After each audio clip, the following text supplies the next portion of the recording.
Life Productions. Hi, my name is Nicole. I'm from Milwaukee, Wisconsin. Y'all know what the fuck going on? Royal Life Productions in this motherfucker. So I heard you got this new business dropping soon. What is that? So that's going to be Dream Lucid Management. So I'm doing the official launch as of the next week, Friday. Can I get a date on that? I'm sorry. I keep just saying next week, Friday, and it depends on when someone sees this, right? Let me get that exact date. I'm sorry, Saturday the 19th, to be exact. That's the 19th. So Saturday the 19th, you're dropping your...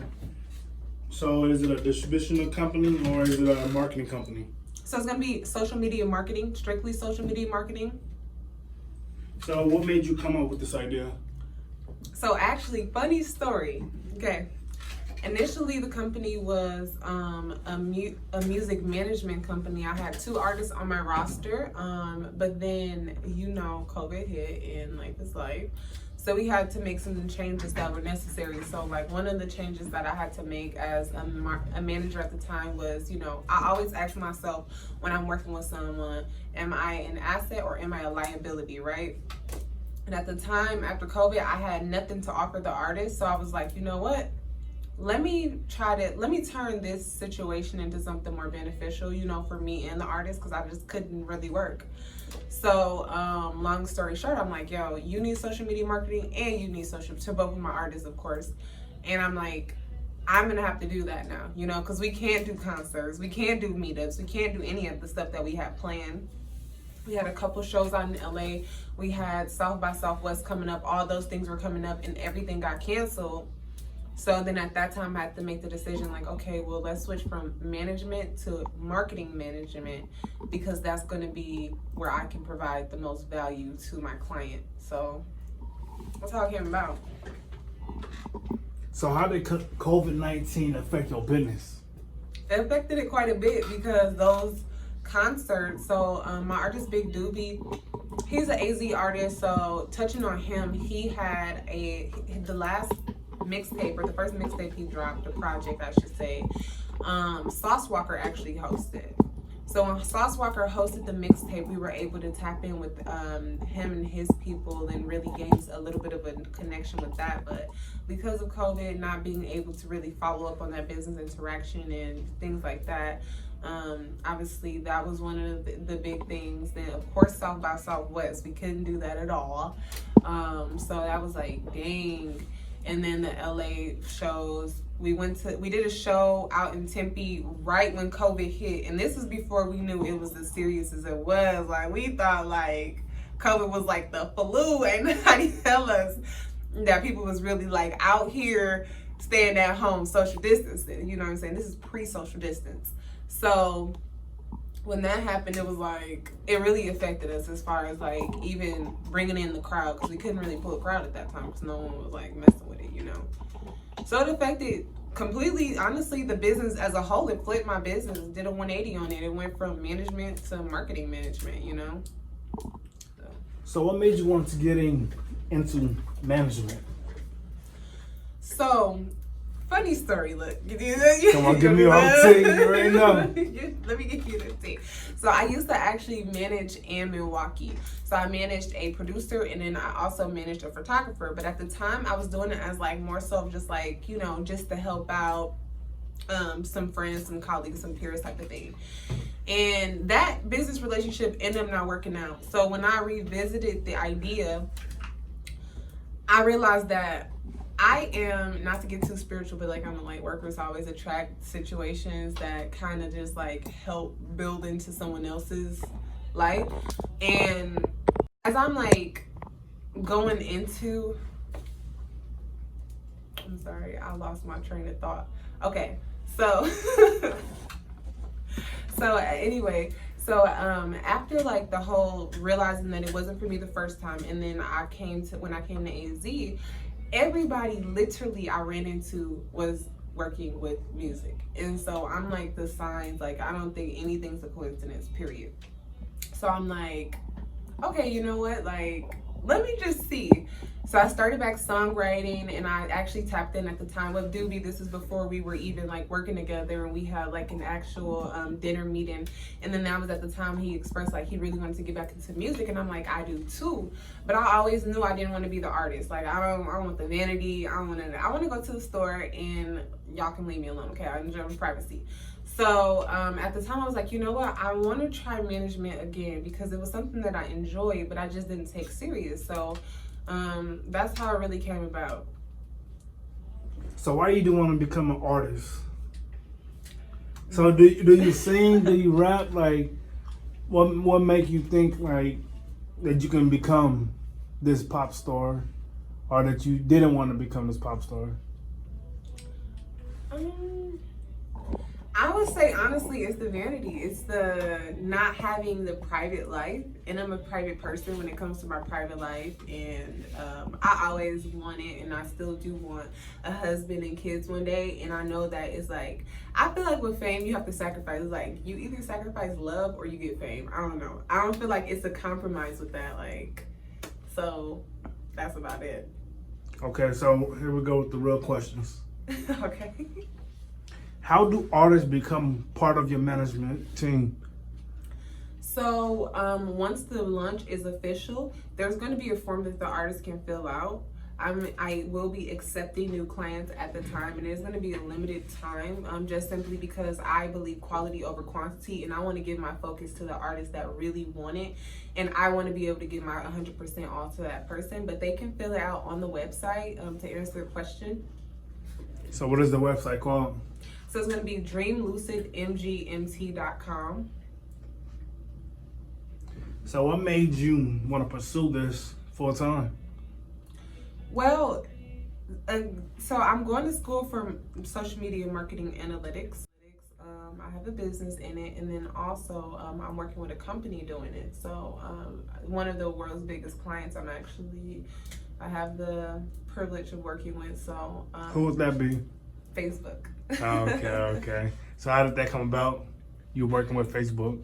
Honestly, I just, a long time ago, I set the intention that was something that I wanted to do, and gratefully so, I was able to manifest that within 6 months after already like speaking it out. So real nice. So how do somebody become part of Facebook? Like that's like kind of weird. Like everybody's on Facebook 24/7. How do you become a Facebook team member? Well, you have to go through the application process. So it's like a real job? Yeah, it's like a real job. Like you can work for Facebook. You can work for the social media company. Yeah. That's crazy. So with your marketing company, who would you be working with to even promote artists? So it's going to be a mixture. I have two different, Polo and the cut over there, you know what I'm saying? Polo, and then of course we have Blame B Visuals or media company. So he does like a lot of like the BTS, the shows, things like that. And obviously because of COVID, I mean, you can't really do too much, and then outside of that, it depends on each artist, because there's really no cookie cutter artist. So like I can't really like give you this is the set type of person that they're working with. It depends on the person. So do you think an artist nowadays need a marketing company? Absolutely. Why is that? Okay, so tell the people why they need you. Let me just, let me get my straight face on right now, because I'm about to give y'all the real and the tea. Okay. First of all, it's a lot of artists that think that that they're just gonna wake up one day, someone's gonna knock on their door and be like, you're the best thing that happened since sliced bread. We love you. We're gonna take you far. That's not, no, sis, cousin, bro, that's not the reality of what we're dealing with. It is actual consistency and content over talent. We can look at 5, 6, 7, I can name 5, 6, 7 people off the top of my head that are really thriving in the industry that's not that great of an artist. And I'm not saying that to be rude or anything like that, but let's just be real. A lot of the artists right now that are up are only up because of the quality of their content and their marketing team and the team that they have around them. Like I run into a lot of artists that don't know the real importance of what a team can give them and the value behind the team. It is not a one-man show, okay? I'm talking to everyone right now. It's not a one-man show. You cannot do all of this by yourself. You can't possibly focus on giving 100% your all to creating, going to the studio and just thinking about that process, on top of emails, on top of reaching out to social media platforms like the Shade Room, researching hashtags, all those different things. Yes, and I can say this, you can go on YouTube, you know what I'm saying? You can get that little information or whatever, and then you can apply it, but how long will it really take you to get to where you want to go when you have to be the whole brains and moving parts of the operation? You know what I mean? So as an artist, you have to ask yourself, what am I willing to really take on? And what do I want to allocate to other people? You know what I'm saying? And a lot of times you see artists that don't have what we call a no man, someone who's going to keep it real with you. No, sis, that skirt's ugly. Put it back. You know, put on something different. No, bro, that you definitely shouldn't do those aesthetics, because if you do that, that's going to make your current audience like, what the hell are you doing? You know what I'm saying? So there's a lot of different layers to marketing that a lot of people don't take into perspective when they're posting, because a lot of artists actually create content for themselves and not for the target audience that they already have established. You know what I'm saying? You can't be like, one day you decide to be this way and the next day you decide to be this way. It's a lot of artists, and I don't want to say it's an artist I can think of off the top of my head. She actually did this to her brand, and ever since she did that, her brand has suffered significantly. You just don't want to be that artist, you know, that has nothing or no like subject matter expert in that field. You know what I'm saying? Yeah, your friend, your mama, your homies, they're gonna love it, but I mean, what about the true audience, the super fans that you're trying to reach, that's gonna, you know, buy all of your merch, click on the live when it shows up in their notifications, things like that. You can't reach that audience without having a team behind you, period. I'm standing on that. Man, I love it. I love it. So, other than marketing, what do you do? So I do songwrite. I do reference tracks, which is actually a feature that we do offer through Dream Lucid. So if you are a talented individual that needs the music part, you can sing, got some vocals on you, but you need a songwriter. I have songwriters, and I'm also a songwriter myself. So how did that come apart?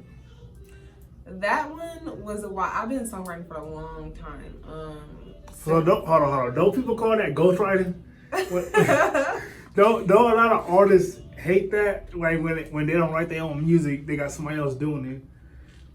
I would say that's more in the rap, you know, like that's looked down in the hip hop community. But in the R&B community, everybody from Beyonce all the way down to, you know, Ariana, and she's not even R&B, she's pop, but like all in that range, they pretty much don't write their music, you know.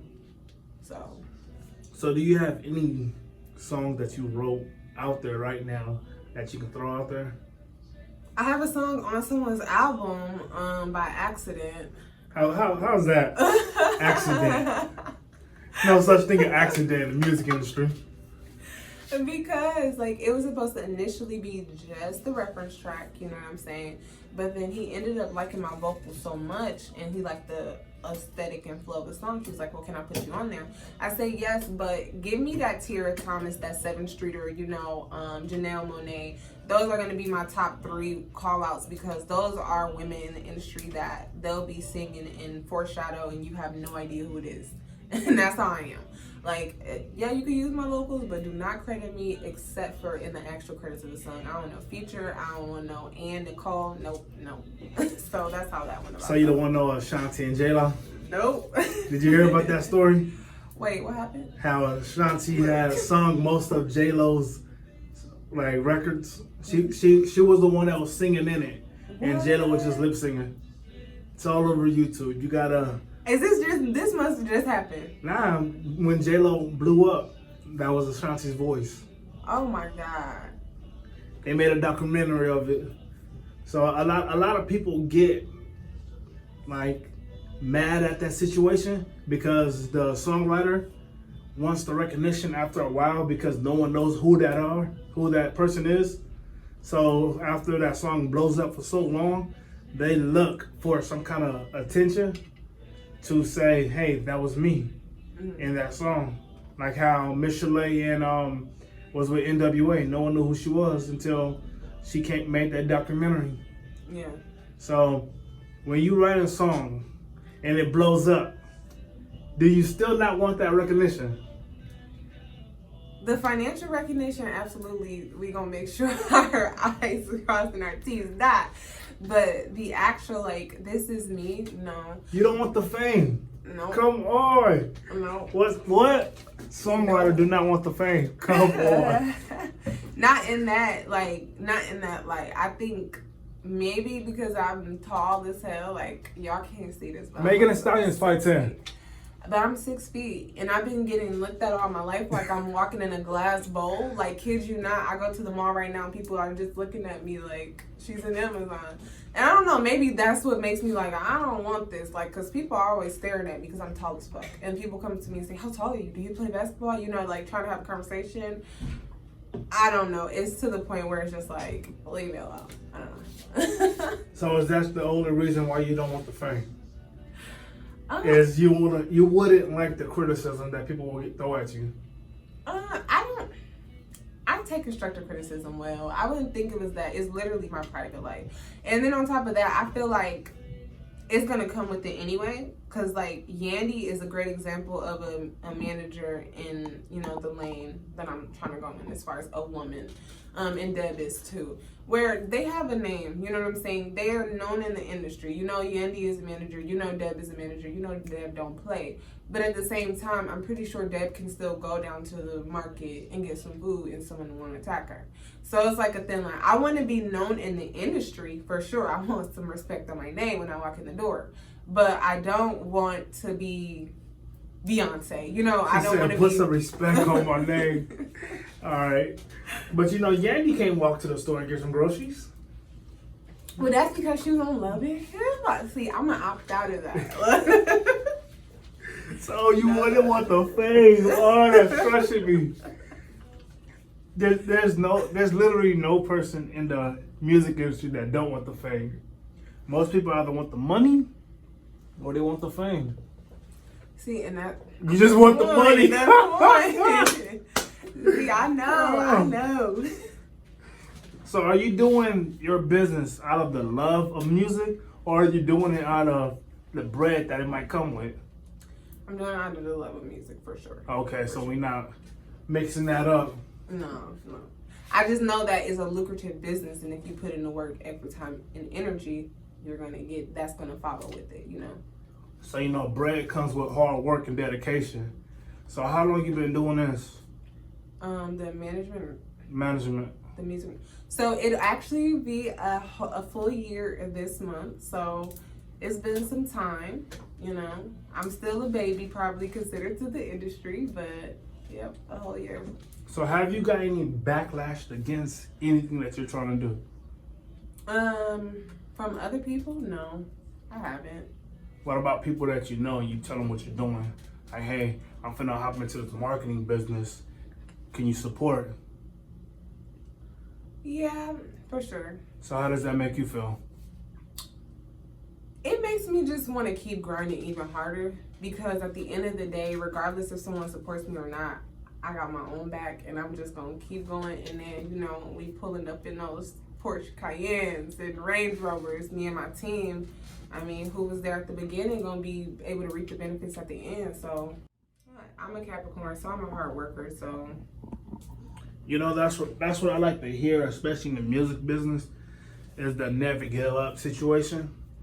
Because you know how a lot of situations, from artists to management, anything that you get into the music business, people give up so much because they feel like they have no support because they family. Yeah. And they feel like strangers support them more. How do you feel about that? I agree. You know, I think that strangers are always going to support you more. I think it's a psychology behind it, which is a lot of times, especially when it comes to your family, they think that protecting you is you playing it safe in life, you know? But that's how they were taught. So we can't blame them for that, because mom, dad wants to see, you know, their daughter, their son, you know, in a stable situation. And with the unstable, the instability, I should say, of the music industry, it comes with that. So of course you're not going to have that support, because mom and dad don't want to see their little boy, little girl broke on the streets, or, you know what I'm saying, heartbroken, or not be able to achieve that dream or that goal. So they're trying to protect you, in light of doing that, they're really not supporting you. So they don't see the difference. They don't see the difference between protection and not supporting. So for me, I look at it like that. I look at it like my mom and dad are just trying to, you know, protect me. But at the same time, I still go hard and I still talk about it too. I don't care. You know what I'm saying? My mom, my dad, my sisters, other family that just won't support. Again, you know, you're not shooting with me at the gym. You can't even reap those benefits. I don't care. Blood not thicker than water. So when he hit you up, when the shit blow up, like, hey man, we family. Remember that $20 I loaned you like a couple of years ago? Can I have that? Sure. Like, hey, remember that barbecue? I don't know you. I'm just like, remember you slept on my couch like a few years ago? Like, hey man, I'm gonna need a little help. That's the only people I'm rocking with. Anybody who ever looked out in my whole journey, like, they're gonna get 10 times fold what they gave out. I promise that. Do you have your family on your backbone that's telling you to keep going? Yeah, I do. My big sisters for sure are my biggest supporters. Okay. So how do they support you in this journey? Mostly moral support, mental support, you know, telling me to keep going, giving me my accolades, which everybody needs that, so. So how are you promoting your business right now? So right now what I'm doing is, because it's there's going to be a campaign leading up to the rollout of the website. I did another podcast last week. I'm going to be doing another podcast with Polo. We did I'm doing some everyday stuff like BTS, behind the scenes, like kind of how we're doing right now. Just getting people to see that, like, I'm putting in the work for myself, so of course I'm putting in work for you too. You know? Okay, so let the people know, what is your podcast called again? No, it's Polo's podcast. I'm just gonna be honest. I mean, what is your marketing company called again? Dream Lucid Management. Dream Lucid Management. Hold on, so we got Polo on the cut. He a little sneaky right now. So you have a podcast out, bro. What is that called for the people that's out there? Oh, it's Polo Gibson Podcast. Polo Gibson Podcast. So are you guys a team in this business? I would like to, you know, continue to work with her. I think she's amazing talent. I think she's great on camera. You know what I'm saying? When it comes to like shooting and creating artwork, she's definitely somebody that's really goal oriented, and that so far from being around her, all the things that she's told me that she wanted to achieve, she's pretty much done everything, you know, in the right order to get those. So I'm rocking with her for sure. Hey, thank you, Polo. So we got one of your biggest supporters in the building. So how do people find out about your marketing company right now that don't know about it? So right now I have I had an unofficial website launch. So technically, if someone would like to go on there, which is probably gonna come on after the launch, but if someone did want to go on there and look to see what we have to offer, they definitely could. So the website is completely up and active. So what is that website called? Dream Lucid MGMT. That's DreamLucidMGMT.com. Okay, so we will be throwing that on the video to let people know how to follow you. So how can people follow you on social media? So my personal page is going to be Nicole B, as in boy, Cole. That's going to be my IG. My Facebook like page is going to be Nicole Borders, at Nicole B Cole 111. And then for Dream Lucid, we have Instagram page, just Dream Lucid MGMT. That page, let me just give my disclaimer. We just started it, so there's absolutely no content on it, so that's why I didn't want to advertise it too much. Well, you know, you gotta still push that out there for people to let people know what they're getting themselves into. So, final and last question. When you get an artist, you want to manage them. Is there a percent of paper that you guys take away? Yes. So my rates are on the contract. I will say, let me just say this. There's an actual contract that I did get legally written by someone certified, like a paralegal. With that, it's actually a monthly subscription. It's month to month. There's no actual, like, you have to lock in for 6 months. One thing I do want to say is that any artist that is looking to do the music marketing, please understand that it's going to take about 90 days to see the best results or to start seeing results, period. Because we have to go through so much of just like analytics and seeing what works and seeing what doesn't work. But to answer the question, it's a monthly rate that is subjected to change. And that's it. It's no percentage, it's none of that. It's just a rate. Yeah, so for Dream Lucid, so we offer the music management. We touched on that. We offer songwriting, and then we also offer professional emails.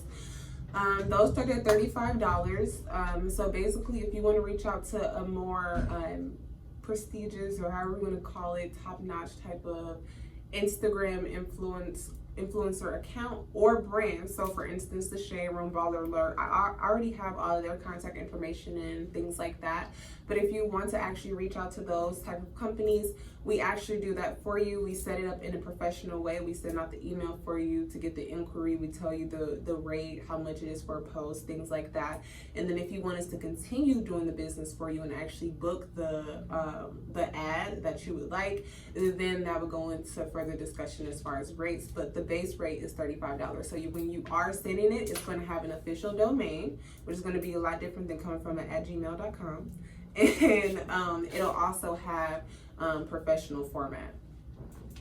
So with your marketing company, are there going to be more views, extra followers? Are you going to be on like Instagram Explorer page? How can, you said 90 days for an artist to see results, how can they see it immediately on Instagram when they sign up with you guys? What can you guys do that other marketing companies can't? Immediately, I'm going to be 100% real. There's no shortcut to getting to where you want to go, especially organically, because everything that we do is organic. We don't pay for bot follows, nothing like that, you know.